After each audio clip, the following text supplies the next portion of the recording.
বলিস না, ট্রেনটা মাত্র মিস করে ফেলছি আমি। এখন আবার 4 ঘন্টা বসে থাকা লাগবে, বসে বসে ঘোড়ার ঘাস কাটবো এখন আমি। আচ্ছা রাখ তো, এমনিতেই কোনো স্টোরি পাচ্ছি না, মাথা গরম আছে। গল্প খুঁজছেন?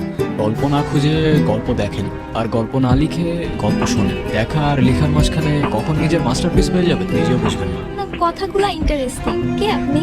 আমি কি আপনার নামটা জানতে পারি? নির্জন নামে। আপনার জন্য আমার কাছে একটা স্টোরি আছে, শুরু করি?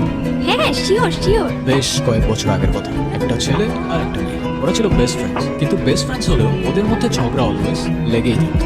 এই তুই মালিকেন, তোর মারবো না তো কি করবো? কেন আমি কি করছি? মার খাবি কিন্তু। কোথায় চিল্লাইতেছে সকাল সকাল। খুদাই ছেলেতেছি না, তোর যে কালকে বললাম তো স্যার অ্যাসাইনমেন্ট কি দিছে, তুই আমাকে কি বলছিলি? কি যেন বলছিলাম রে? আপনি বেহার মতো বলতেছেন, কি জন্য বলছিলেন রে? তোর আমি অনেকগুলো গালি দিতাম। এটা ভার্সিটি এরিয়া, আশেপাশে অনেক মানুষ, প্লাস আমি একটা ভালো মেয়ে, তাই দিলাম। কিরে এখানে আসছিস কেন? জানোস না এখানে শেষরা পোলাবেন থাকে? চেষ্টা করে বললো, চেষ্টা করে বললো কি তুই এমনি এমনি উঠতেছিস কেন? কি তুই মারতে আসতেছিস তোমার? তোর কি মানতে পারবো না নাকি? দোস্ত প্লিজ বাদ দে না, ঝামেলা করিস না। কেন বাদ দিব কে? ওদের এরিয়া থেকে কি আমাদের পোলাবেন নাই নাকি? ভয় পাই নাকি আমরা? আমার গ্যাং কল দিতেছি দাঁড়া। হ্যাঁ কাউসার, হ্যাঁ বন্ধু লাগছে একটু জ্ঞান জাম, বুঝছো না? পিচ্ছি পোলাবেন গো সাথে লোকেশন দিতেছি, তুমি 5 মিনিটের মধ্যে দৌড়ায় চলে আসো। আসুক আসুক, প্যানিস না। আইডিয়াও নাই ও সুন্দরবনে বাঘের সামনে দাঁড়ায় আছে। তোর হয়তো জানা না, সুন্দরবনে শুধু বাঘ না সিংহও থাকে। ব্যাকআপ আছে, এমনি এমনি চলি না ব্রো। দেখ মেয়েদের একটু ওইরকম লাগে না? ওরকম লাগে মানে কি? অনেক হয়েছে কমেডি, অ্যাকশন চালু হয়ে যাবে ভাই। কে মারবি তুই? হ্যাঁ দেখবি তুই। দেখা। দেখবি তুই। খুব লাগছে না? আচ্ছা শোন না, আমার না একটা জিনিস ভালো লাগছে, এই যে ওরা আমাকে নিয়ে বাজে কথা বললো, আর তুই। চুপ থাক, লজ্জাটি। তোর জন্য আমার মায়ের খাওয়া লাগছে। তোর কে বলছিল ওইদিকে যেতে? আমি তোকে বলছিলাম আমার পেছন পেছন আসতে। হ্যাঁ না গেলে তো আবার ঠিকই ওখানে বসে ভ্যাবে করে কাঁদতি। মানতে হবে, ওদের ক্যারেক্টার দুইটা কিন্তু জোস। এক্স্যাক্টলি, ওরা দুজনই ইউনিক। আর সব থেকে বেশি ইউনিক কে জানে? কি? ওদের বন্ডিংটা। এই আমি একটু রাখতেছি, তোমার পরে কল দিতেছি। মাকে কমপ্লেন করছিস? বুদ্ধু নাকি? এত বড় হয়ে এসব সিলি বিষয়ে মাকে কমপ্লেন করছিস? তো তোমার কি? দেখা তুমি তুমি করে বলছো, দেখো তো কি বলবো আপনি? কথা নাকি? আমি তোকে কি বলে বলছি? তোর ন্যাকামি শেষ হলে চল এবার তোর বন্ধু বান্ধব বানানোর ব্যবস্থা। কিরে ভাই, তুই আমাদের এনে এমনি বসে রাখছিস কেন? তোরা রিলেশনশিপে গেছিস কেন? আমরা আবার কিসের রিলেশনশিপ? মিমা আমার বেস্ট ফ্রেন্ড রে ভাই। আর তুই ওরে দেখ, ওরে দেখলে কোনো দিক থেকে মনে হয় যে ওর রিলেশনশিপ হইতে পারে। তাও যদি ওর কোনো বয়ফ্রেন্ড হয়েও যায়, তোর খারাপ লাগবে না তো? কি রে বল। না, আমার খারাপ লাগবে কেন? আর উল্টা এমন যদি কিছু হয় না, আমি তারাই থেকে ওর বিয়ে দিয়ে দিব বলে যা। তাইলে ঠিক আছে, আমার ফ্রেন্ড নাফিস তোকে অনেক পছন্দ করে, কাল দেখা করিস। তোর ফ্রেন্ডকে বল দিস কাল দেখা করবো। কাল তাহলে সকাল সকাল চলে আসিস, দুজনে একসাথেই যাবো।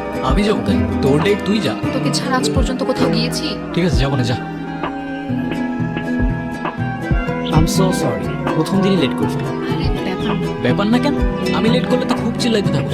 কিছু না বললে আমরা একটু কথা বলি। আমি টেক্সটাইল বিজনেস করি, আমার একটা ফ্যাক্টরিও আছে অ্যান্ড আদার্স একটা বিজনেসও আছে। এই তো সব মিলিয়ে মান্থলি 30-40 লাখ তো চলেই আসে। তুমি তো কিছু না। কিছুই না।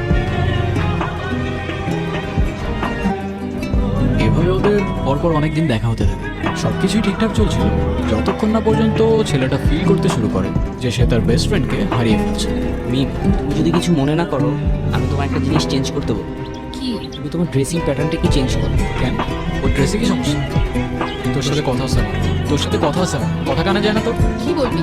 মিমের বাচ্চা ডিম, খ্যাপাপি, এসবই তো বলবি। Come on man, grow up. আর কতদিন এগুলা? দেখ ওই ছেলেটা ভালো না, ওর সাথে আর দেখা করিস না। ও ভালো না তুই কেমন বুঝলি? কে তুই? গণক তুই? তুই কিভাবে জানোস ও ভালো কি ভালো না? আর প্রবলেম তো ওর মধ্যে না, প্রবলেম তো আমার মধ্যে। তুই সেদিন বললি না আমি তো রিলেশনশিপের ম্যাটেরিয়াল না, তাহলে ওর মধ্যে কি problem? দেখ আমি এত কিছু জানি না, শুধু এইটুকু জানি ছেলেটা ভালো না আর ও তোর জন্য পারফেক্ট না। ও আচ্ছা, ও আমার জন্য পারফেক্ট না, তাহলে কে পারফেক্ট আমার জন্য? আগে খুঁজে আন, তারপর বলিস। আমি বারবার তোমাকে বলছিলাম ওয়েস্টার্ন কিছু করে আসতে। আমি যতদূর জানি বাঙালি কালচার শুধুমাত্র শাড়ি দিয়ে রিপ্রেজেন্ট করে। তো কথা কেন টুইস্ট করতেছো? বাদ দাও, তোমাকে বুঝার লাভ নেই। খ্যাত ও ব্রাদার, বাংলারটা খাচ্ছ, বাংলারটা পড়ছো, আবার বাংলায় বাঙালিকেই গালি দিচ্ছ। ওয়েস্টার্ন তো লাগবে না bro। ওকে এমনি অনেক সুন্দর লাগে। আফসোস বাংলার ওই ফিলিংটা তুমি বুঝবে না। আর তুই কি মনে করবি আমি জানি না, কিন্তু আমি একটা কথা বলতে এসেছি, বলে তারপরই যাবো। সেদিন আমি দুইটা জিনিস খুব ভালো করে বুঝতে পারছি, তোকে ছাড়া আমি থাকি না, আর ওইটাও। ওইটাও মানে? বাসি, ভালোবাসি, বুঝিস না? ছোটি বাচ্চি ওকে। মানে কি এগুলো? আরে ভাই চুপ থাকো তো। ভাই মানে? তোরে আগে 10টা থাপ্পড় মারা উচিত, তারপর বলা উচিত। আমারও তো ফিলিংস আছে না, আমারও তো ফিলিংস আছে। থু, এতদিন লাগলো তোর এটা বুঝতে?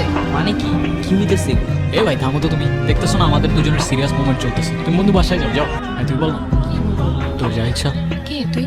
আমি মানুষ, তুই তুই মানুষ হলে আমি উট পাখি। তুই আমাকে আগে বলিসনি কেন? কি আগে বলিনি? তুই যে আমাকে ভালোবাসিস। তুইও তো বলস না মিমের বাচ্চা ডিম। এত ডিম ডিম করিস কেন সবসময়? এই দুনিয়ায় যতগুলো মিম আছে ওদের সবাইরে ডিম ডাকার পারমিশন আছে। কে দিল সেই পারমিশন? মাননীয় প্রধানমন্ত্রী। আচ্ছা, সত্যি? ফাইজলামি বাদ দিয়ে চল এখন। কোথায়? মার সাথে দেখা কর। মা, ও হচ্ছে তোমার আর বলতে হবে না। কোথায় থাকো তুমি? আমি তো ভার্সিটির পাশেই থাকি। কি করো তুমি? আমি তো সফটওয়্যার ইঞ্জিনিয়ারিং করছি। তো আর কি করো? ফ্রি টাইমে গল্প লিখি। ও মা, সত্যি? এই না হলে ছেলের মতো ছেলে। আমার মেয়ের চয়েস আছে। আমাদের দুজনে তো গ্র্যাজুয়েশন প্রায় কমপ্লিট হয়েই যাচ্ছে, তো বিয়েটা কবে করছো? ডিসিশনটা খুব তাড়াতাড়ি নিয়ে নাও, ঠিক আছে? কিন্তু আন্টি আমার কিছু কথা বলার ছিল। আগে আন্টি থেকে মাতে আসো, তারপর বাকি কথা শোনো। আচ্ছা, তোমরা গল্প করো। কিরে, মা কেমন লাগলো? অসম। আমি তো ভাবিও না এতটা ফ্রেন্ডলি হবে। স্পিচলেস। মাটা কার দেখতে হবে তো। ওর মায়ের ক্যারেক্টারটা ইন্টারেস্টিং লাগছে। তারপর এন্ডিংটা কি দিচ্ছ? যেটা আপনার দরকার, হ্যাপি এন্ডিং। কিরে এখনো মন খারাপ? তুই কথা বলবি না আমার সাথে? তুই না করলে বললাম না। হ্যাঁ, বলিস না আমার সাথে আর কখনো কথা বলিস না, যা। আমার ফার্স্ট ইনকাম দিয়ে গেছে, পছন্দ হয়েছে? না, হ্যাঁ, পছন্দ হয় নাই? তুই এটা কষ্ট করে আমার জন্য এটা কিনছিস, পছন্দ হবে না। যাক, বাঁচাই। আচ্ছা, তোর জন্য আমরা তো মায়া কেন হয় বলতো? কি তুই? আমি মানুষ, তুই? তুই মানুষ হলে আমি উড়বো। তো আমার গল্পটি ফলো আর নোটে গাছটি মনে বাই দ্য ওয়ে, আপনার হ্যাপি এন্ডিং দরকার ছিল তাই দিয়ে দিলাম। কিন্তু একটা কথা মনে রাখবেন না, রিয়েল লাইফে এত সহজে হ্যাপি এন্ডিং পাওয়া যায় না। ওইটাও মানে বাসি, ভালোবাসি, বুঝিস না? ছোটি বাচ্চি ও ক্যা? ভালোবাসিস মানে বুঝলাম না। হ্যাঁ, তো এত অবাক হওয়ার কি আছে? তোরও তো আমার জন্য ফিলিং আছে না? আমি তোকে কবে বলছি আমার তোর জন্য ফিলিংস আছে? আমি তোর বেস্ট ফ্রেন্ড না, সেটা আজকে থেকে না। তুই বলছিস তোর আমার জন্য ফিলিং নাই? দেখ, ফ্রেন্ডশিপ আর ভালোবাসার ফিলিংস দুটো আলাদা, সেটা তোকে কে বোঝাবে? মিম, তুই তো সেম। এ তুই থাম তো ভাই, এমনি মাথা গরম আছে মেরে ফেলে দেবো, পরে কাঁদবি এখানে বসে। যা তুই। হ্যাঁ তুই বল। দেখ, তুই জাস্ট আমার বেস্ট ফ্রেন্ড, এর থেকে বেশি কিছু ভাবি নাই আমি তোকে কখনো। এ তুই এরকম করছিস কেন? চলে গেছে তো। আমার আর কথা নাই কোনো তোর সাথে। আচ্ছা ঠিক আছে, সব বাদ দে, ফ্রেন্ডশিপটা ভাঙিস না অ্যাটলিস্ট। ফ্রেন্ডশিপ থাকুক, তো আগের মতো আমার সাথে আর কথা বলিস না, অযথা আমার ইমোশনস বেড়ে যাবে। হ্যাঁ, তো ইমোশনস বাড়লে সমস্যা কোথায়? জানতে পারবি।